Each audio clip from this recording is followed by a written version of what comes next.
कर्ज सबसे बड़ा मसला। ऑडियो घर की गवाही। लाहौर की फजा आलूदा। और शाहीन नए इम्तिहान के लिए तैयार।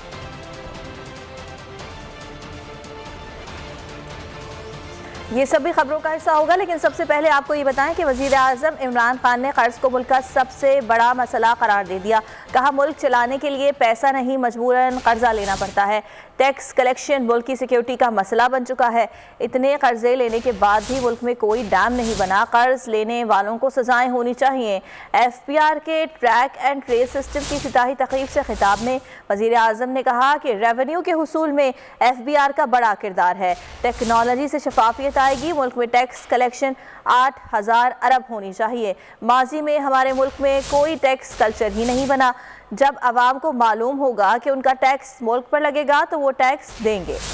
मुझे इंशाल्लाह पूरी उम्मीद है कि हमारी जो टैक्स कलेक्शन है, मैंने बहुत पहले कहा था कि पाकिस्तान में 8,000 अरब 8 ट्रिलियन हमारी टैक्स कलेक्शन होनी चाहिए, और मुझे उम्मीद है कि ये जिस रेट पे आप जा रहे हैं उस टारगेट पे इंशाल्लाह हम पहुंच जाएंगे। और खास तौर पे ये टेक्नोलॉजी की वजह से खौफ खुदा है लोगों में। बड़े खुल के चैरिटी देते हैं, ज़कात देते हैं, खैरात देते हैं, हर साल पिछले से ज्यादा पैसा देते हैं लोग। टैक्स कल्चर बना ही नहीं कभी भी। यानी टैक्स चोरी करना एक लोगों के लिए बुरी चीज लोग समझते नहीं थे।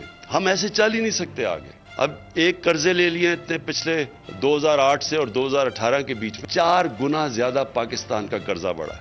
यानी ये मैं कई दफा हैरान होता हूं कि इन लोगों को तो सजाएं मिलनी चाहिए इस वक्त कि आपने कैसे 6 ट्रिलियन से 10 सालों में पाकिस्तान का कर्जा ले गया अब 30 ट्रिलियन पे। तो हमने जिस वक्त हमने ये लिंक कर दिया कि इनकी फ्यूचर और इनके टैक्स की कनेक्शन हमने कर दी कि मुल्क की खुशहाली, अवाम की खुशहाली, बच्चों की खुशहाली टैक्स देने पे है, तो ये जैसे जैसे ये कनेक्शन आ गया, मुझे ये पूरा उम्मीद है कि ये कौम टैक्स भी देगी और हमारी जो FBR है उसकी बहुत बड़ा रोल होगा कि वो भी ये कॉन्फिडेंस लोगों के अंदर रिस्टोर करे कि वो जो टैक्स इकट्ठा होता है वो आवाम की भला के लिए जाता है।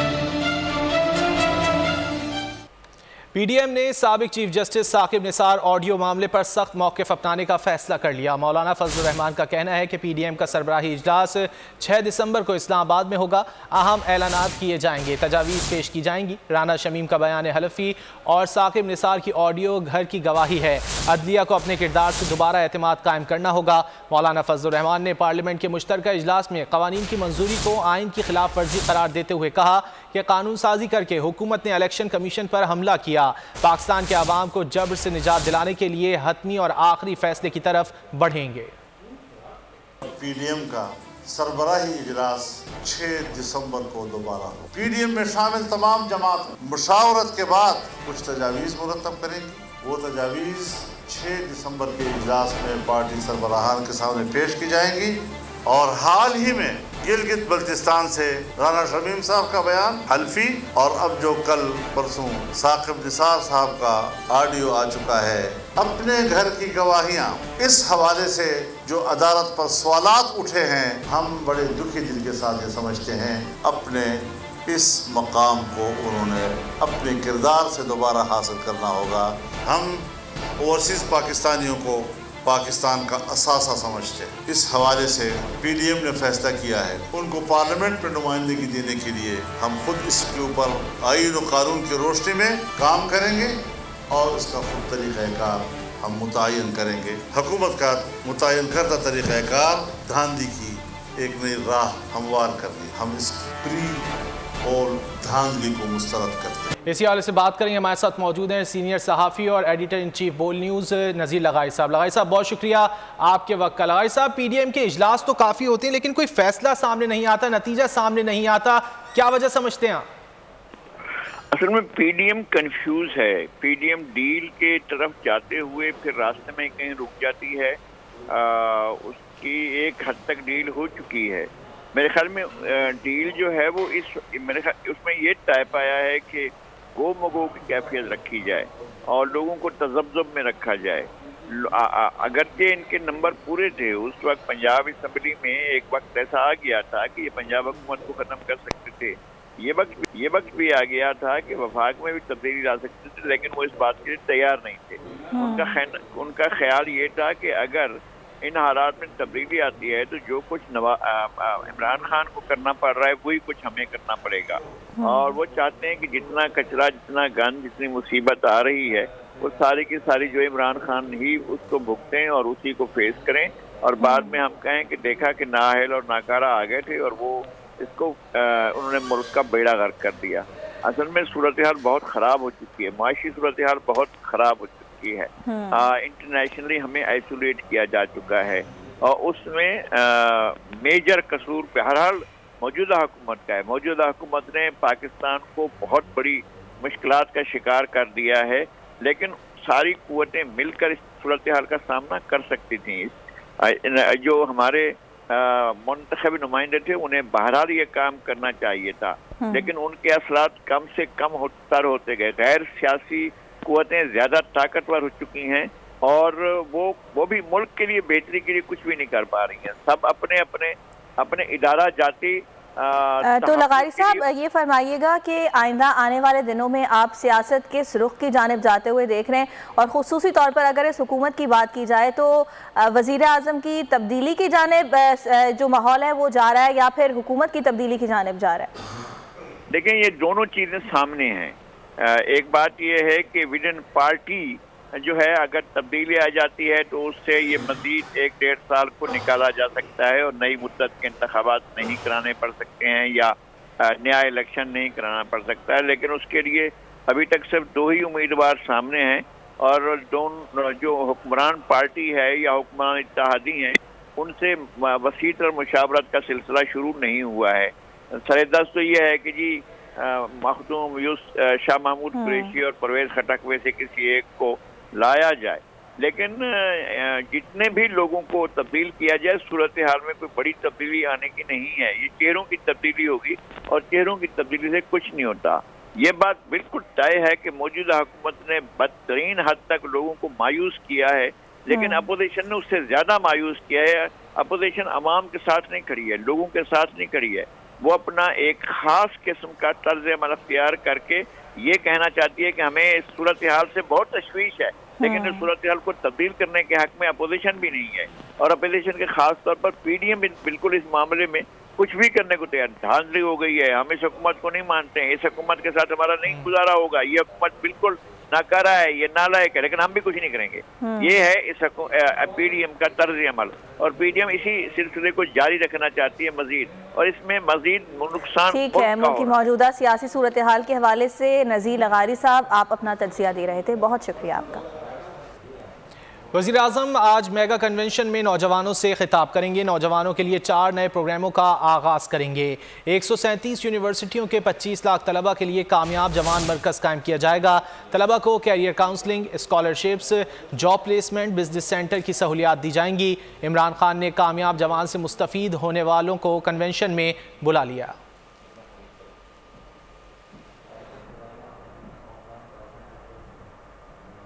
इलेक्शन कमीशन ओवरसीज़ के कानून पर 90 रोज़ में अमल दरामद करे। कानून पर अमल ना किया तो धरना और भूख हड़ताल करेंगे। वोट के हक से दस्तबरदार नहीं, शहबाज गिल ने डेडलाइन दे दी। ओवरसीज़ पाकिस्तानियों ने शहबाज गिल की क़यादत में वज़ीर आज़म हाउस तक रैली भी निकाली। वफाक़ी वज़रा ने रैली के शुरका से इज़हार यकजहती किया।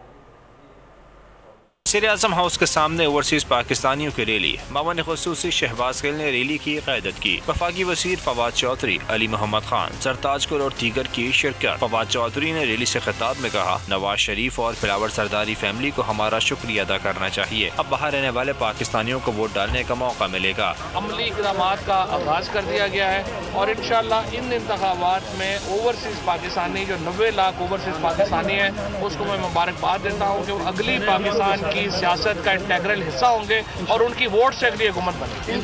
अली मोहम्मद खान ने कहा, अपोजिशन को ओवरसीज के नोट पसंद, वोट पसंद नहीं है। कि अगर आपको ओवरसीज पाकिस्तानी का नोट पसंद है तो उनको वोट का हक देना होगा। जिंदाबाद। वोट पसंद है, नोट पसंद है, वोट पसंद नहीं है। सरताज कुल बोली, ओवरसीज पाकिस्तानी अपने मुल्क के वफादार हैं। सुनी तौर पर तो ये कि आप हक हलाल की रोजी रोटी कमाते हैं और बाहर से पाकिस्तान के लिए आप रेमिटेंस भिजवाते हैं। हमने प्राइम मिनिस्टर इमरान खान का ये विजन है कि आप सबसे ज्यादा पाकिस्तान से मोहब्बत करते हैं, वफादार हैं। ओवरसीज पाकिस्तानियों की जानिब से अपने वोट के लिए रैली निकाली गई। ओवरसीज पाकिस्तानियों के अहदेदारों ने मीडिया से गुफ्तगू में वज़ीर आज़म का शुक्रिया अदा किया और कहा इलेक्शन कमीशन 90 रोज में वोट की ताकत देने के इंतजाम मुकम्मल करें। और इसी सूरत हाल पर बात करेंगे। इस वक्त साबिक additional secretary general election commission Afzal Khan साहब हमारे साथ मौजूद हैं। अफजल खान साहब, बहुत शुक्रिया आपके वक्त का। कल ये जो एहतजाज किया गया है, क्या मौक़िफ़ है इस पर आपका? बात यह है कि आपको शायद मालूम नहीं कि सुप्रीम कोर्ट के कहने पर 2018 के इलेक्शन में भी इनको वोट का हक दिया गया था, लेकिन इलेक्शन कमीशन ने उसको इतना मुश्किल बनाया था कि बहुत कम लोग इससे मुस्तफीद हुए।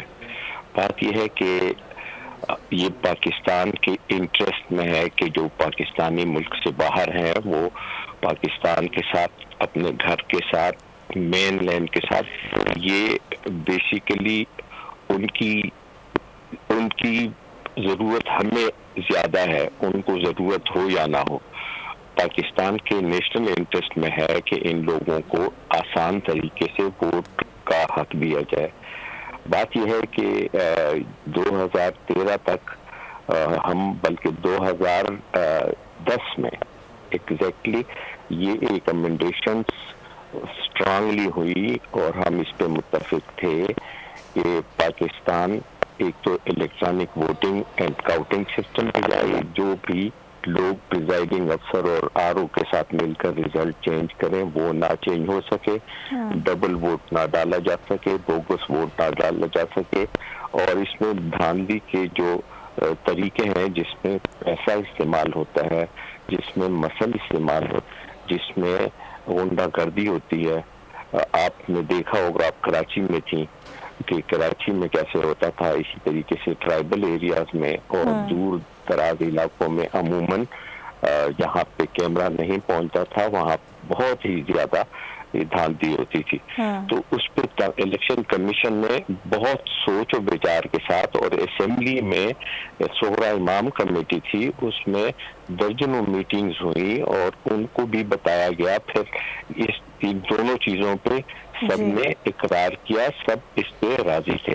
अभी बात यह है ठीक है अफजल साहब, आपका पॉइंट आ गया, आपने हमसे बात की, अपना वक्त दिया, बहुत शुक्रिया आपका। आगे बढ़ते हैं। पंजाब में फ़ज़ाई आलूदगी में ख़तरनाक हद तक इजाफा। लाहौर आज भी दुनिया के आलूदा तरीन शहरों की फहरिस्त में दूसरे नंबर पर है। फहरिस्त में कराची का 7वां नंबर है। पंजाब हुकूमत ने स्मॉग की रोकथाम के लिए लाहौर में निजी और सरकारी स्कूल, कॉलेजेस और निजी दफातर में हफ्ते में 3 रोज़ बंद करने का फैसला कर लिया। लाहौर एक बार फिर फिजाई आलूदगी में दूसरे नंबर पर आ गया। सूबाई दारुल हुकूमत का air quality index 220 particulates record किया गया। कराची का फिजाई आलूदगी में 7वां नंबर। दूसरी जानिब पंजाब हुकूमत ने स्मोक की रोकथाम के लिए इकदाम शुरू कर दिए। लाहौर में निजी और सरकारी स्कूल्स, कॉलेजेस और निजी दफातर हफ्ते में 3 रोज बंद करने का फैसला। महकमा हायर एजुकेशन की जारी करदा नोटिफिकेशन के मुताबिक इतवार के अलावा हफ्ते और पीर के रोज भी छुट्टी होगी। फैसले का इतलाक सिर्फ लाहौर के तालीमी इदारों पर 27 नवंबर से 15 जनवरी तक होगा। जुडिशल माहौलियाती कमीशन की रिपोर्ट पेश करने पर लाहौर हाईकोर्ट ने एयर क्वालिटी इंडेक्स 400 तक के इलाकों में स्कूल्स और 500 वाले इलाकों में सनती यूनिट्स बंद करने का हुक्म दे दिया, जबकि मुकम्मल लॉकडाउन लगाने से इत्तेफाक न करते हुए स्मोक के खात्मे के लिए 3 रोजा लॉकडाउन की हिमायत की है। मुल्क भर में गैस बहरान शिद्दत इख्तियार कर गया। कराची के कई इलाकों में बंदिश का दौरानिया 20 घंटों तक जा पहुंचा। हैदराबाद, सक्खर और जैकबाबाद में भी गैस नायाब हो गई। रावलपिंडी की आवाम को बंदिश और प्रेशर की कमी का सामना है।